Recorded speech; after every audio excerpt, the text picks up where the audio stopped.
Olá, minhas amigas, meus amigos, seguidores, inscritos, saudações democráticas. Programa Três Dedos de Prosas. Nossas lives de todos os dias, de segundas-feiras aos domingos, incluindo feriados.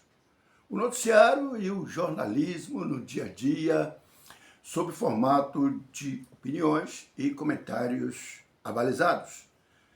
Se não são inscritos, se inscrevam, curtam, comentem, compartilhem.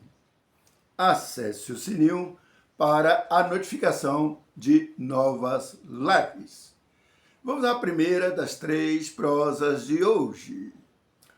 Quando o Departamento de Justiça dos Estados Unidos afirmou que o Brasil possui o maior caso de corrupção da história, não levou em conta que a corrupção entre nós, brasileiros, é generalizada, institucionalizada e garantida, e que não se trata de apenas alguns casinhos. A corrupção dá lucros para os corruptos e prejuízo imenso para o Brasil, com um detalhe: no final, quem paga a conta é sempre o povo, geralmente os humildes.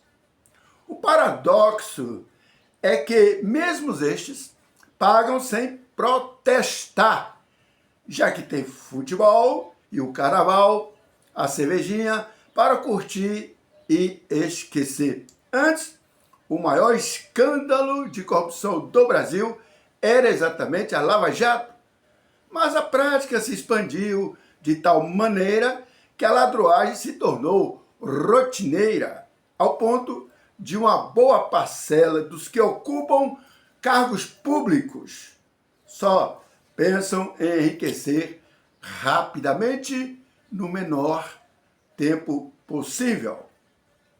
Na política, um dos meios utilizados é a venda do voto do parlamentar por dinheiro ou por outros benefícios. Existem também os desvios de verbas das emendas parlamentares, as emendas de deputados e senadores. Atualmente, nenhum poder está isento da corrupção. Todos são independentes e corruptos entre si mesmos. No judiciário a coisa está feia mais ainda. Segundo dados emitidos pela Fundação Getúlio Vargas, FGV, 1 a 4% do PIB brasileiro é perdido todos os anos devido à corrupção no Brasil. E o pior é que, de tantos casos, muitos são rapidamente esquecidos ou esquecidos para sempre. Georgina de Freitas, você se lembra? Vocês se lembram? Era advogada e procuradora previdenciária no final da década de 80 e início da década de 90. Ela era responsável por lidar com aposentados e benefícios dos funcionários públicos. O rumo por ela praticado chegou a 2 bilhões de reais. Só foi exemplarmente punida quando morreu em julho de 2022, vítima de um acidente de carro. O caso de Salvatore Cacciola, dono do Banco Marca, foi outro escândalo de grande proporção desse país. Terminou liberado todos os envolvidos. E já não se fala mais dele e dos seus envolvidos, da sua quadrilha. Foram desviados por esse camarada e sua quadrilha 3,2 bilhões dos cofres públicos. O seu paradeiro é mantido em segredo, longe dos holofotes, da mídia e dos desdobramentos de cobranças antigas na justiça brasileira. Outro caso que chocou o país foi o do juiz Nicolau dos Santos Neto, apelidado de Lalau pela imprensa. Ficou famoso nacionalmente nos anos de 1990 pelo desvio de milhões de reais das obras do Fórum Trabalhista de São Paulo. Cumpriu parte da pena em regime fechado, ulalau, e prisão domiciliar. Em 2014, recebeu de Dilma Rousseff, presidente do Brasil, um indulto que, enfim, extinguiu sua pena. Depois veio a Lava Jato, que conseguiu fazer retornar aos cofres públicos bilhões e bilhões de reais por meio de acordo de delação premiada e leniência com empresas e investigados. Dezenas de políticos, empresários e executivos de grandes empreiteiras foram condenados, sim, foram, por corrupção e lavagem de dinheiro.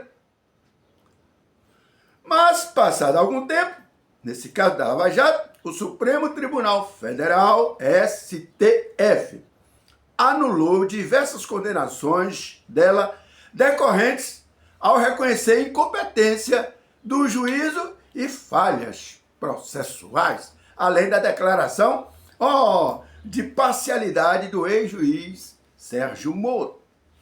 Defensores da operação apontam que a reversão das penas gerou impunidade gravíssima, enquanto outros criticam o modus operandi do juiz. Agora, restam os casos do INSS e do Banco Master. Tudo indica que, se houver alguma punição, esta cairá sobre os credores do Master e os próprios velhinhos do INSS, que são, na verdade, os que realmente pagarão a conta.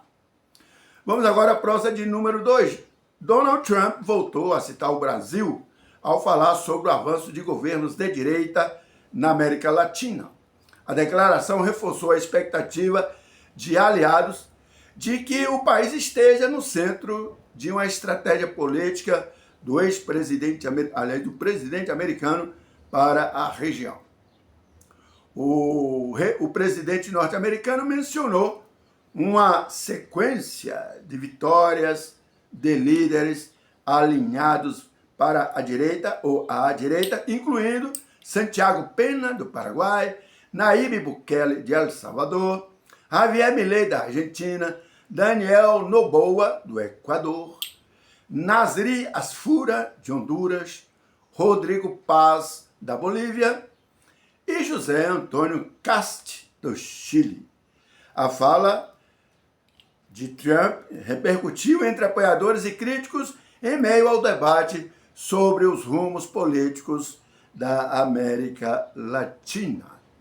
As declarações de Donald Trump refletem sua avaliação sobre o cenário político regional e não significam, por si só, qualquer ação oficial dos Estados Unidos em relação ao Brasil. Tem gente que está dizendo que os Estados Unidos vão atacar o Brasil. Ora bolas.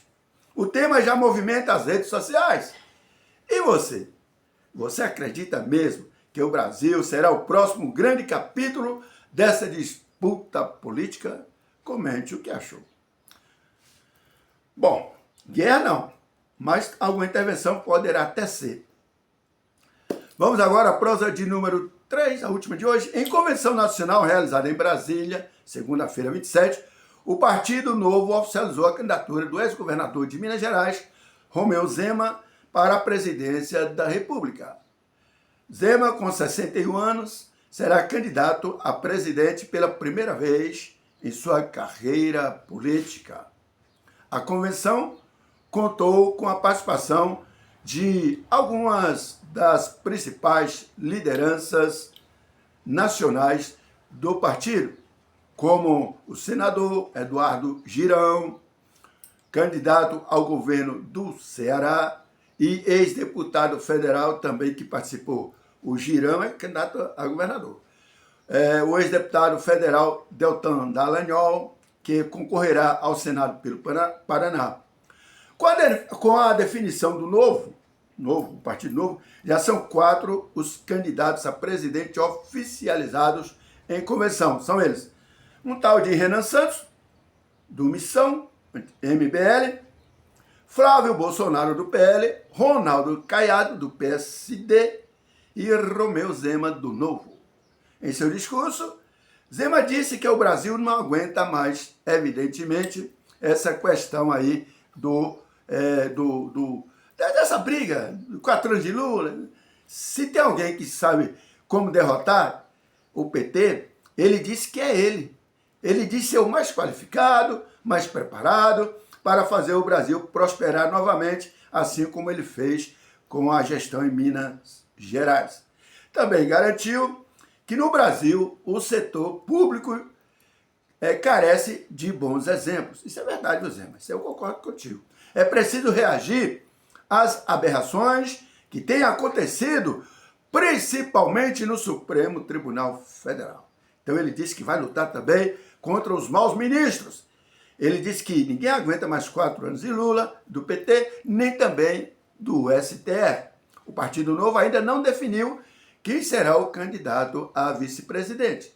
Na campanha deste ano, Zema busca se apresentar como uma alternativa dentro do campo da direita, em meio à polarização entre o presidente Lula, do PT, que é de esquerda, e o senador Flávio Bolsonaro, PL, de direita.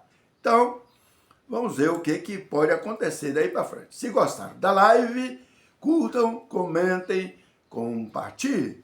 Se não são inscritos, por favor, se inscrevam, já que a gente precisa de mais likes. Hein? Acesse o sininho para novas lives. Vamos contar mais uma?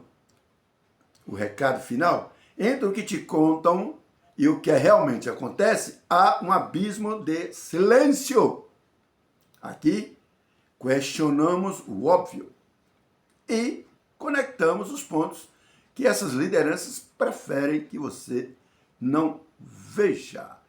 Ao apoiar o nosso programa 3 Dedos de Prosas, você fortalece a informação de qualidade e o trabalho de fazer jornalismo com seriedade, ética e também muita responsabilidade. Ok? E também vamos fazer o seguinte, eu vou dar mais um recado. Muito esforço e dedicação foram feitos para produzir as nossas notícias do dia a dia. Façam a doação para garantir a continuidade do nosso trabalho. Qualquer valor é bem-vindo. Pode ser Pix para Ionélio Almeida Said, ou Said. A chave é 779-9155-7484 e o banco é Caixa Econômica Federal. Até a próxima live.